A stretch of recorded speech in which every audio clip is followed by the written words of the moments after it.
अरे जिया हो जिया ए कौन बाबा कवि जी आजाद हो श्याम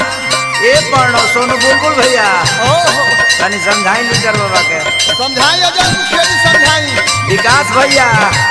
वीरप्पन जी छापल लेके कहा जाए कलटर भैया के दुकान पर केशवपुर और जे भुवना पे चला आ सरपंच साहब के लिए देखी सरपंच अरे जिया जिया ए बहादुर मुरली भाई हो ओने प्रदीप भैया साथ पूरा कोका रोज कोइले बंद गाड़ी में जन है ए जी गाड़ी के लबन हरता रहत जाना गेहूं झुराला कैसे आयोन घरे नाहे बुझाला गाड़ी से झरता रहर जाना गेहूं झुराला कैसे आयोन घरे नाहे बुझाला अकेले खतरा से मन मोरा गुटाला अकेले खतरा से मन मोरा गुटाला प्याम के आचार्य धियाना भातार भोरे कर पुलत जाला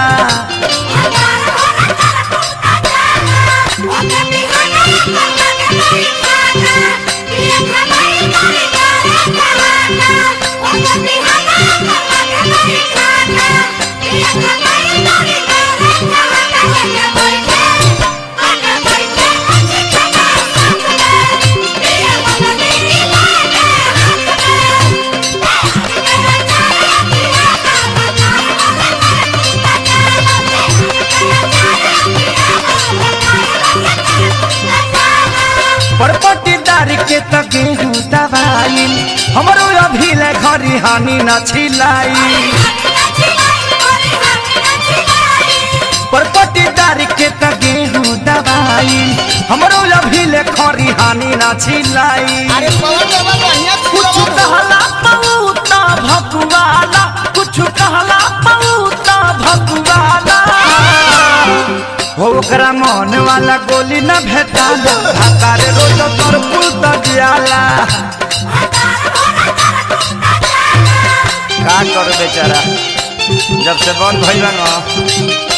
तब से प्रॉब्लम में बा पवन बाबा ए शंकर पूरे जय दा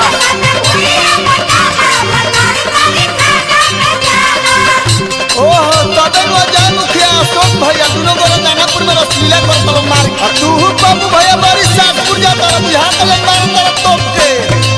आदत ऐसन बनाया पलागल कम करे के बेरा रहेला भागो आदत ऐसन बनाया पलागल कम करे के बेरा रहेला भागो अरे पवन बाबा बढ़िया पवन खेसारी के संगे भेटाला पवन खेसारी के संगे भेटाला हो करे उल्टी बिछौना बसाला भातार रोज कर पुलत जाला झरता रहर चना गेहूं झुराला कैसे आइयन घरे नाही बुझाला अकेले खतरा से मन मोरा गुटाला अकेले खतरा से मन मोरा गुटाला व्यायाम के आचार्य धियाना भातार